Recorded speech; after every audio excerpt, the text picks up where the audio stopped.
And we're starting. Okay, hi everybody. As you can tell from the darkness behind me, it is night. And oh, look at that. I can see if I can fix this spinner. Okay. Um it's night out and I'm gonna adjust this a bit here. There we go. Making there. Gotta get the framing thing going. Okay. So it's night out and I'm making a video. And the reason I'm making a video is actually kind of typically multiple reason base. One is because I saw this really cool video by Jen Richards from the We Happy Trans thing. And I just, for one, I wanted to say publicly that my condolences. I hope she's doing okay. It sounds like and it looks like she is, which is good stuff. Um, Also, I was asked why I don't make any videos that often, and actually I was asked why I took so long to make videos, and they also included a little thing about how they thought I looked pretty good or cute or whatever, and I'm just going to say that no, I don't think I look all that great. I might come across as extremely egocentric and very much, knowing what the hell it is that I know, because I generally do know what the hell it is that I know. And when I talk about it, I like to make it come that way. I also try to be very much more informal in my writing because I know that if I'm not, I can be a really difficult to understand person, and that's why I use the informality. But in writing stuff, you have a very different kind of feel from um, what you get with something like a video thing. There's you don't have the facial expressions, you don't have the way that people do stuff, and I actually kind of prefer that. I don't feel good talking to a computer. It doesn't quite work for me. Um, I just don't. I can stand up in front of an audience of 55,000 people, or, three. I don't care. That I'm good with, that I'm fine with. It's when I'm sitting in front of a computer and my only, you know, audience, so to speak, would be the cat, BG, that lives down here. BG being short for biscuits and gravy. I didn't name her. That's just her name. Um, I do a really, really hard job sometimes, and I don't really have the impetus or willingness to sit down in front of a camera unless it's really to talk about that. That's what it is. I'm not in it for being on camera. I don't write my blog to be a blogger. I mean, you could call me one, but the truth is, I'm just somebody who throws her words out there into the internet and hopes somebody pays attention. Um, I like to think that I have some good stuff. I know I have a lot of detractors. I know there's a lot of people who feel that my approach doesn't necessarily work for them personally, and that's fine. I don't particularly worry about that. I think sometimes I get a little kick out of teasing people, and I have a really quirky sense of humor that thrives on absurdity, that thrives on to some extent, confrontational stuff. Some people like to say that I get into arguments for the sake of arguing, which is not true. Uh, but I do fall prey to the whole, oh my god, somebody's wrong on the internet. I'll teach you, my friends. And that's just not me at all. I can't. That's not how I usually am. I'm very firm in what I know. I can back up what I know, and I have absolutely no problem about using violent metaphor, which is one of the things I'm famous for. Um, this is kind of a different thing for me to sit here and do this, so I thought I would take a time, since I was asked why I don't do videos that often, and answer that question with a video. Oh my god. Um, let's see, what else? I'm sitting here at night because I just came back from a fundraiser for This Is How. And I'm going to read something here real quick. I got to pull it up because this is my elevator speech. I still actually have to learn it. I know it sounds strange, but it's taken me a long time to figure out how do I reduce This Is How and what we do to an elevator speech. And I mean, it's really been an issue for me. And for those of you who don't know what an elevator speech is, it's Sometimes in a situation you have enough time to enter an elevator with somebody you're going to make a pitch to until they get off the elevator. So it's a 30-second speech that you can have on an elevator. That's why they call it an elevator speech. And so for those who were curious about what it is that This Is How does and everything else, this is my elevator speech. This Is How is a crisis intervention organization that focuses on the economic development and personal growth for trans individuals, with special emphasis on homelessness intervention, substance abuse and recovery, ex-offender reentry, personal development, community services, and ombudsmanship, with training and negotiation. We operate at this point a 6-bed shelter for trans people. We're hoping to expand that next year, along with our trans center that we're trying to open. We provide trainings to trans and other people at no cost to them. When I go to a business to do diversity training, I walk in and I say, here's my requirements. I need 3 people and a space to do it in. There's no mention of money. I'm not doing this for cash. I'm not doing this for personal growth or anything. I'm doing this in order to teach people and to make it easier for them.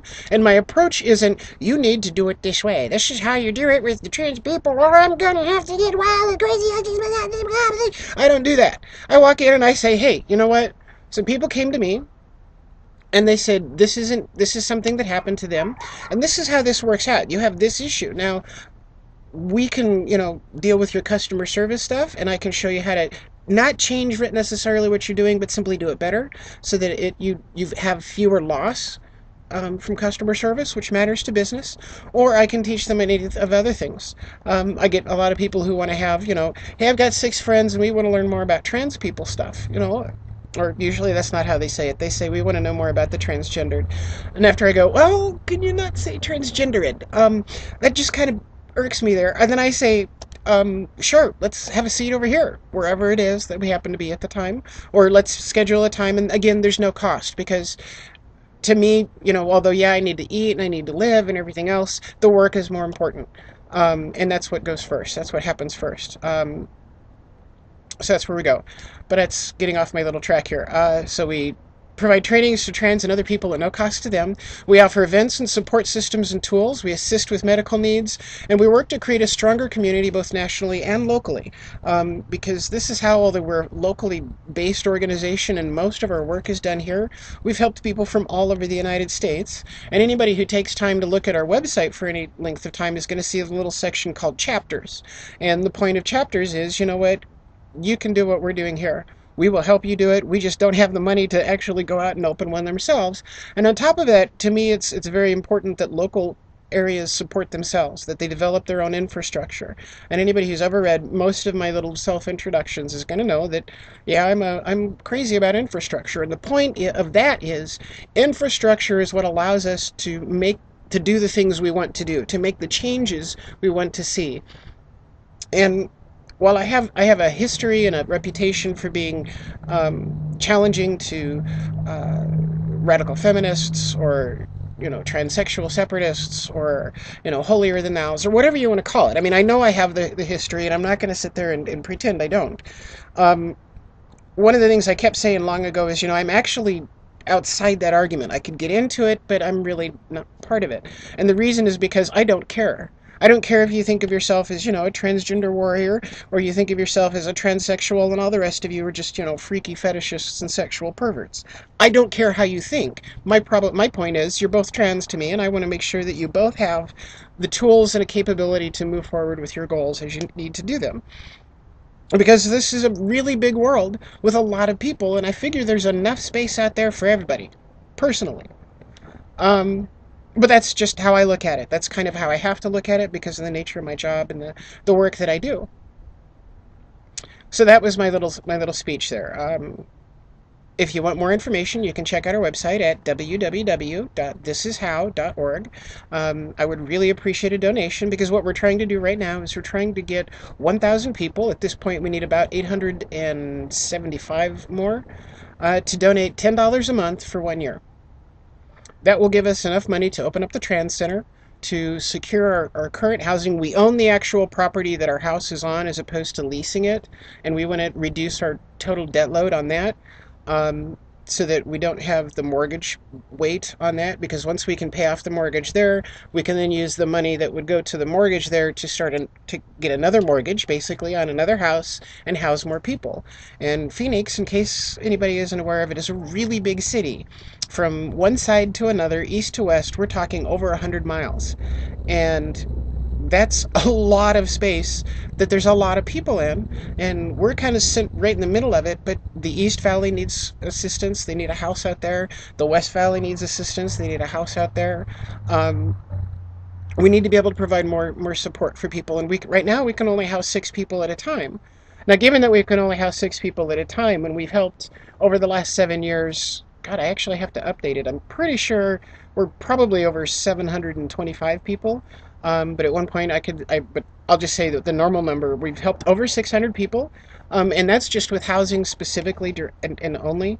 You expand into some of the other things, and I can tell you we've helped over 3,500 trans people in the city of Arizona, and the city of Phoenix metropolitan area specifically. Within that area, if you go by the standard and widely accepted statistic for prevalence of 1 in 250, that means there's 15,000 trans people in the Phoenix metropolitan area, and we serve all of them. My overall approach is trans people are different from cis people. That doesn't always work with most people's personal ideas, and I actually don't stress that. It's not about them, it's about how do I go about doing the work that I do. And so that's my overall approach. I could get into more detail, but then I'd have to get into all this really stupid, horrible stuff that makes people argue and argue, and you know what? I'm not here to do arguing. I do answer questions that are sent to me, and I usually get a lot of questions sent to me. Most of them I answer privately or whatever, but every now and then I'll get a good one that I'll answer, usually on my Facebook page, um, my personal one, as opposed to the dissonance one. But you can always send anything. You can do it here, you can do whatever. I do my best to answer questions for people who have them. Some of those questions can be really complex and hard. I'm not afraid of that. I'm really good at getting an answer, and if I can't find an answer, I'll actually tell you, I actually don't know. Like, somebody was asking me about car parts recently, and I looked at him straight up and I said, I have absolutely no idea what you're talking about. All I know is it's something related to a shock. That's it. Just, and that's not because, oh, girls can't know anything. No, it's just, I just don't know that much about cars. I've never taken the time to learn about them. Um, the next big thing would be the Trans 100. This is something big. This is something that's important to me personally. Um, it has an impact within the work that I do in terms of this as how as well. But the Trans 100's purpose is to recognize people that don't get recognized. Really, if you want to know from my perspective where I'm coming from, that's its core. That's the main idea. That's the objective right there. There are a lot of activists working in small towns, in large cities, doing a lot of different work. And while I do a lot of work that crosses multiple lines and does all kinds of different stuff, it's not necessarily because I want to be the one doing it. It also doesn't mean that the way I'm doing it is the only possible way to do it. Some people may remember several years back I wrote a piece about um, the Thousand Fires. I forget what I called it, but when you're climbing the mountain towards equality or whatever, use the mountain metaphor. Everybody has to take a break. Everybody has to stop when the sun sets and night is going on and so forth. And you can look out along there and you can see a whole bunch of different fires. And all too often, one of the things I see us do is run over and kick sand on somebody else's fire, and put it out, and now they're lost in the darkness. Or undermining them, because you can be climbing up that hill and you can hit a rough patch and slide back and you have to do it again, and I've done that myself, so I know that this is all the kinds of stuff that goes on. And what I want to do is I want to be able to say, hey, you know what, look over there, the people around that fire are doing great stuff, the people around that fire are doing great stuff. This is the sort of thing that the Trans 100 is about. And a lot of people are worried that their personal inspirations aren't going to be listed on there, that their good friends aren't going to be listed on there, and so forth. And it's not so much about inspiration, although I personally think all of these people are inspiring. It's about doing the work. It's about saying, hey, This is the stuff that we as a community are doing for ourselves. And a lot of people don't always agree with me that there is a trans community. I'm going to stubbornly insist, and if you ever get into an argument with me, I'll throw facts and figures and numbers and letters and, every possible bit of authority or lack thereof or whatever at you, because there is a community. I mean, it's my field is to understand and gain knowledge of communities. So I'm not talking up my hind end there. That's what there is. Um, and I want us to see that we do this, that we're able to work our own stuff. You can, you can't tell somebody to pull themselves up by their own bootstraps if you don't give them boots, bluntly. And all too often, the trans community has to make our own boots. We have to sit there, we have to go out, we have to find something, get the leather out, kill it, get the leather off of it, tan the leather, find some, carve some wood into a nice little base here, get it together, put it together, sew it together. Sometimes you have to do it by hand, sometimes you have to build a freaking machine to do it, but we do it because we're trans people and we're amazing, amazing people, and I can't begin to express how incredibly amazing we are, and how every single day, even today, I saw some amazing people that I hadn't seen before, that I hadn't met today at the fundraiser we were doing. And that's the kind of work that I want to highlight, because once you've got the boot, then you can start to pull yourself up by your bootstraps. But even doing that is slow, hard work. And what I want to do is basically, say, here's all your boots, and now you don't have to pull yourself up by your bootstraps. Now you can pull yourself up by, the rope that's there or whatever. Infrastructure is things like, the streets that we all drive our cars on, the sidewalks that we take our walks on, the power systems, the sewer lines, the water. You go into your house and you turn the water. That's all part of an infrastructure. That's all something that somebody has taken the time to figure out how to do and built so that we can all work together. And that's the hard process that we're involved in. Sorry, I'm hearing kiddas. Kiddas. Oh, there's one. Okay, there's the BG. So I must be hearing Lucky over there. Hey, BG, come here. Come here, honey. Oh, yes. Oh, yes. Yeah. Yeah, this is BG. This is not my cat. I'm her person. She lives here on occasion. She stays in the garage and she wants to get down. She's a wild cat that likes people. So she's half feral, is what I call her. And she recently had 3 kittens, and one of them is half feral, and the other 2 are completely feral. Yeah, it gets interesting when I go to feed them. And they're spoiled rotten, just like my dogs are. Um, Now I forgot what the heck I was talking about, because I do that. Yeah, now you can imagine what it must be like when I'm writing my post, and I have 15 posts saved as drafts, and of them 10 will never be finished because I forgot where I was. Sometimes I remember because I put notes in, but I don't always do that. Sometimes I'm like, oh, God, that's right, that's a really good idea. But this isn't one of those times. Um, and I forgot what I was talking about. But Trans 100, there we go, back to that. So it's important to me that they get recognized. That means that some people's favorite people won't be recognized. You know what? Even if I put them on the list, there was no way in hell this list could make everybody happy. I know that. Anybody who thinks that doing something like this is going to make every trans person, and again, I'm just going to talk about America. If you know my work, you know that I tend to focus on the United States, and it's not because I'm your typical USian that says, hey, you know what, the United States is the most powerful and bestest and greatest. It's because I know the United States really well. I could also talk about a lot of European stuff, but I don't live there. I don't come from there. I don't have the same cultural references that people there do. And that makes a difference. Um, I've made lots of offers to do different work so that other people can do things like we have our locally a trans guy actually got everybody together to do some really good stuff, and he's a great guy. I love him to death, and we created a trans resource guide for the Phoenix area that's like 40 some odd pages long. And it's available on PDF, and I'm always printing up copies and stuff like that. I would love to be able to do that for everybody and anybody that wants to do it, and to be blunt, I will. I don't have a problem with that. If somebody wants to start a list, a Trans 100 for Ireland, or a Trans 100 for Spain, or a Trans 100 for the European Union, I don't care. Um, I would love to help you. I'm just not the right person to do that.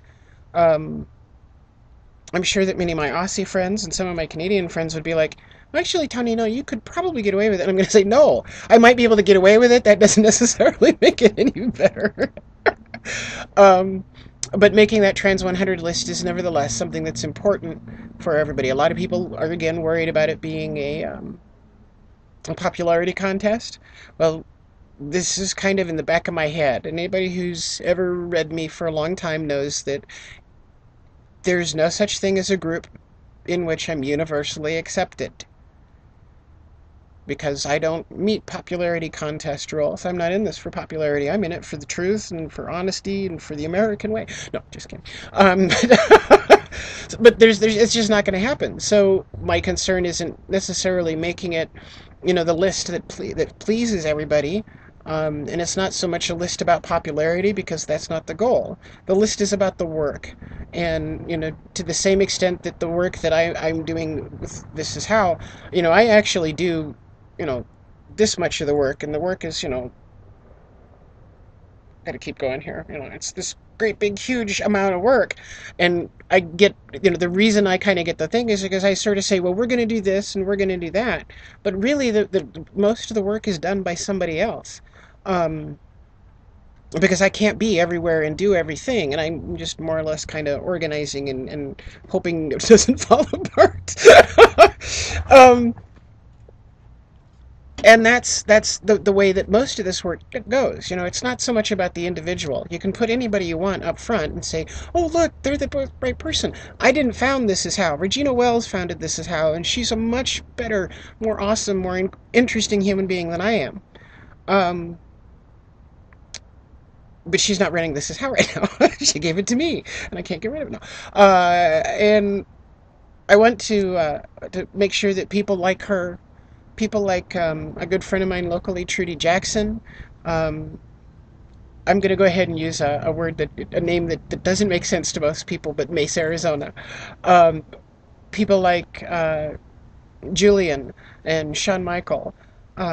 These are incredible people that do fantastic work that is almost never recognized, almost never seen, because it doesn't go beyond where they are here. And while, there's a good deal of it, because it doesn't go on beyond here, and because I know that, again, through This Is How, we've helped people from all over the country who've traveled all the way down here, and they've gotten into the program, and they've done whatever they could there, and then they've moved on, or not in some cases. Uh, I know that it matters beyond that. And how did they find out about, us? Well, somebody told them, or they saw something, or there's a thing. And so I want to give a resource to people so that it's not just, about the individuals. But it's about the work, so that people know, hey, you know what? There's somebody I just ran into, and they're heading up to Chicago, or they're heading into Nashville, and who do they turn to for answers on this question or that question? And if we have at least, a name and a contact and the kind of work they do, then we can let them know that.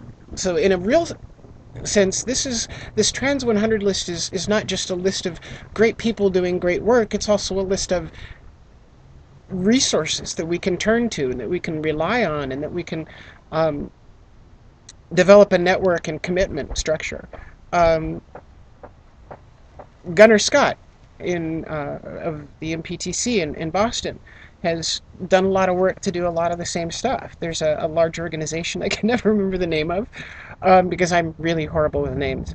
Um, and, you know, the trans community allows interpersonal politics to get involved in everything. So whenever somebody asks me, hey, do you like so-and-so? I go, I don't like or like so-and-so. I'm pretty neutral on them. To me, it's not about the person again, it's about the work they're doing. Ask me about, do you like this work? Do you like that?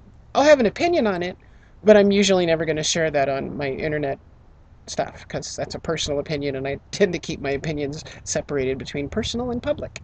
I have two different ones. Sometimes they don't agree. So, it's complicated. but it's a good list. It's something that's going to make a strong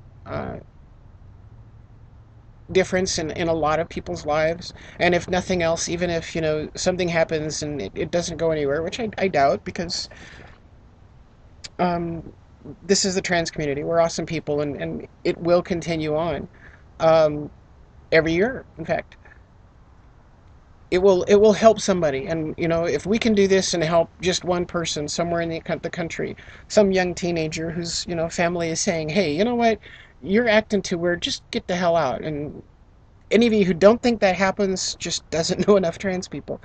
um, then they might come across this or stumble across this, and that means they have a place to go. They can find somebody, they can see something going on. Some people have asked me, you've talked about how bad your stuff was and everything. Can you kind of give us a brief overview of what you've gone through?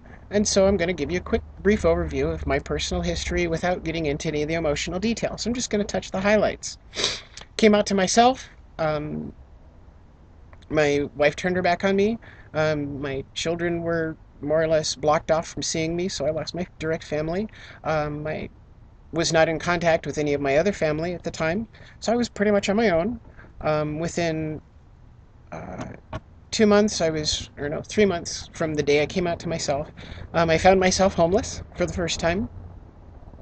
Um, Ended up at a friend's house who took care of me in Florida for a while, then moved back to Phoenix, and then 6 months later I was evicted from my apartment because I went in and I said, hey, you're going to see me like this from now on. And they didn't like that, so the money that I went in the following month to hand them to pay my rent was no longer good enough. My money wasn't accepted there, so I was homeless for the second time. And that's how I began my relationship with This Is How. I was a client, so I'm like the hair club for men guy. Um, I was a client, and I liked it so much, I took over. No, just kidding. uh, I've had to deal with physical abuse of various ways. Of course, the verbal and emotional abuse of various things. Um, I have lived on $400 a month for 6.5 years now, almost 7. Yeah, that was my total income. That had to pay for everything. That had to pay for rent, if I had rent to pay, and I paid my service fees, which was not rent, but service fees for This Is How every month. Most people don't do that because they can't afford to. Um, I cover any bills I have, so there's that. I don't have a car. Um, I have a driver's license that is suspended from before I started transition. And I can't pay the fines on that in order to get my license back because I have $400 a month. I can't always afford my hormones, and that's ongoing. That's even right now. The $400 a month does not come from This Is How, so I don't get paid to do what I do, and I could really use an income, to be honest. It's pressing on my mind all the time right now. Um, but in the process of my transition, I had a lot of really good stuff happen as well. For everything that I lost, I gained something back. Um, I now have my family. I'm in touch with most of my cousins and all my brothers and sisters. My youngest son and I recently, just about a week ago, um, got back in contact with each other, and that's a really big deal to me. Um, and I'm finding out that I may have the ability to at least talk to my daughters, or some of them. Um, so yeah, I have a lot of good stuff that happens, but to get to the good stuff, you have to pass through bad stuff. And you have to be able to survive it, which unfortunately too many of us don't do. Um, and if nothing else, I'm sitting here talking to a computer. I'm uncomfortable. I have no idea exactly what I'm going to say because this is all off the top of my head. But, get me in front of a room of people and I'll just wow you one way or the other. I believe in leaving people laughing. And I'm very good at that because if you can leave them happy, then they will remember it longer than if you don't make them laugh, basically. And they remember it more positively. So it's a big thing to me. And as you can probably tell, I laugh an awful lot myself. I laugh even while I'm writing stuff. If you ever see me write LOL, it's because I'm literally saying or giggling out loud or something. I'm literally laughing out loud. I never type LOL unless that's true. Rolling on the floor laughing my ass off isn't so much exact, but yeah, I've fallen out of chairs many a time. So that's just a quick touch up there. There you go. That's 30 minutes of boring me. Have a nice one.